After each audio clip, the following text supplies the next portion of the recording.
Hey, it's DBJ.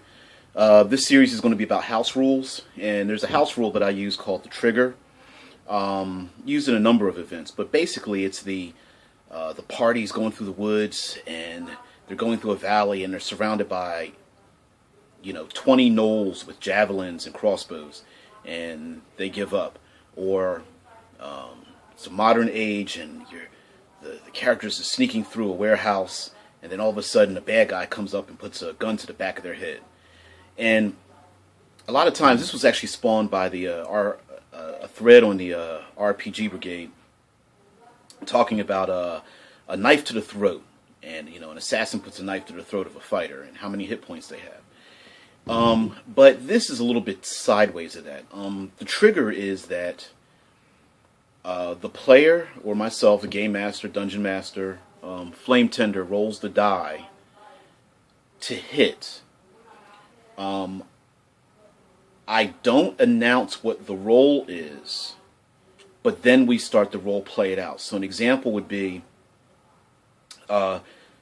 players sneaking to assassinate the king because he's evil, and then a guard takes a spear and puts it at their back. You make the die roll and you hide it.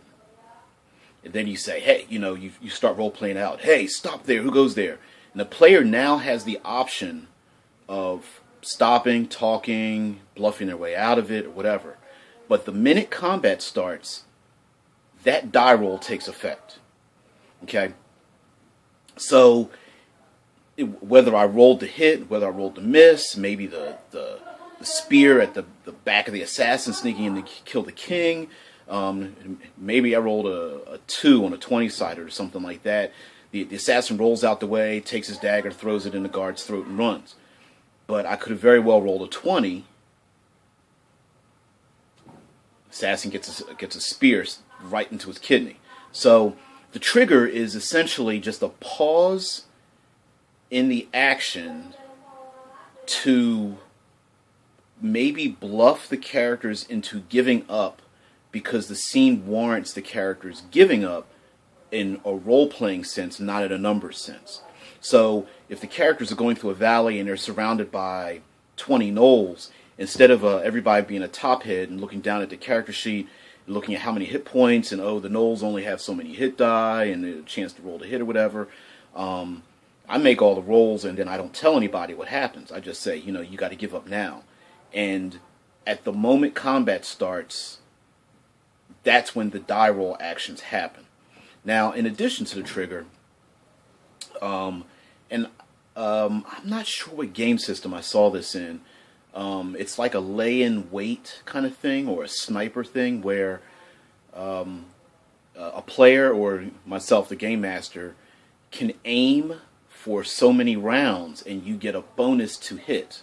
So an example would be in the case of the gnolls. The characters are going through the valley and they're surrounded by the gnolls. They've got javelins and crossbows, whatever, and they've been following the characters and they're taking aim for 3 rounds or whatever it is, and then they announce themselves. Halt, who goes there, give up your stuff, blah, blah, blah. So now I've given them, say, a +3 bonus, depending on what rule system, it doesn't matter. You give them a bonus to hit, you make the rolls, you hide it, and then announce to the character, hey, listen, give up, start the role playing. They go, the characters want to be belligerent. Hey, I'm not giving up. I don't care whether there's 20 of them. There's no way they can hit me. Boom. Now we get back into the dice.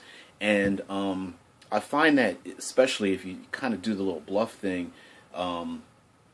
it's a good way to have a story where you capture the characters, where the characters give up, where they throw their hands up. Now, of course, if you're a really good role player, and no matter what level you are, you're surrounded by 20 people, you're going to be worried about yourself and the other players in your group. So it's a house rule, but in a role-playing sense, it's not really necessary. But it is a good way to say, okay,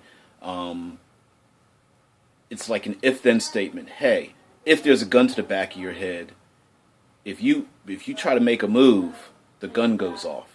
And usually what I do is, of course, you roll initiatives, you find out who goes first, the characters do their thing, I do my thing, and then you break a pause right after the die roll. So Anyway, it's DBJ, Create, Don't Destroy. Got more house rules coming along. Going to bring some other things down the pipe. I want to thank everybody for all the comments made and all the positive feedback. Love you guys. Always appreciate the intelligent discourse out there. And much thanks to the main man and RPG Brigade. Thank you.